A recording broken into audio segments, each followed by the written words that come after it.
the windshield of a commercial airliner suddenly cracked, startling the co-pilot. The captain, however, stayed calm and reported the situation to the control tower, requesting an emergency descent and landing. But before they could finish their exchange, the windshield shattered completely, nearly costing the co-pilot his life. Hearing the distress over the radio, air traffic controllers immediately sensed something was very wrong. Fragments of glass had fallen into the engine, causing violent turbulence that the cabin crew could instantly feel. They rushed to the cockpit door, trying to make contact, but both pilots inside were already in deep crisis. The captain tried desperately to pull the co-pilot back into the cockpit, but the air pressure outside was too strong. The turbulence grew so intense that passengers in the cabin began to panic.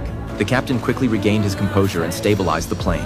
Unaware that this maneuver would cause a sudden loss of cabin pressure, crew members who weren't buckled in lost their balance and fell to the floor. Oxygen masks dropped down from above, and passengers quickly put them on. The control tower kept calling Flight 8633, but there was no response. The aircraft had already lost contact and drifted into military-controlled airspace. The Air Force Command Center detected the situation immediately, but, unsure of what was happening, decided to monitor for the moment. Determined to save his co-pilot, the captain made a bold move. He initiated a rapid descent at nearly 2,943 meters per minute. Just as the plane was about to crash into a mountain, he reacted in time, using the plane's momentum during a climb to pull the co-pilot back to safety.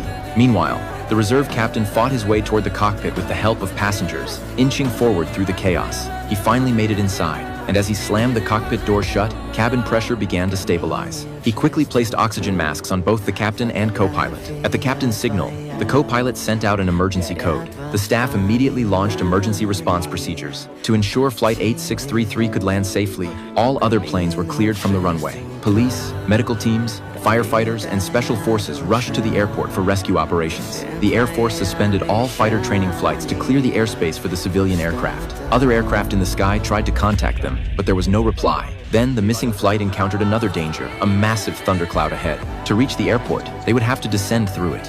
The captain knew that entering such a storm could tear the plane apart, so he decided to circle around and wait. Seeing the plane hovering near the dark clouds, anxious passengers began shouting and tried to storm the cockpit to take control. Fortunately, the chief flight attendant intervened in time, calming the passengers and regaining temporary control of the situation. Due to a long lack of oxygen, the captain's eyes began to lose focus, but at that moment, he started to hallucinate. He saw his family and the passengers in the cabin. In order to protect the lives of everyone on board, he gathered his courage and flew the plane into the thunderclouds. Dark clouds swallowed the plane, lightning flashed all around, and fierce turbulence shook the cabin. Luggage tumbled from overhead bins, and fear gripped everyone on board. Freezing temperatures turned the rain into hail, pounding against the aircraft. The captain fought to keep control, but powerful air currents dragged the plane deeper into the storm. At the same time, the control center's radar lost Flight 8633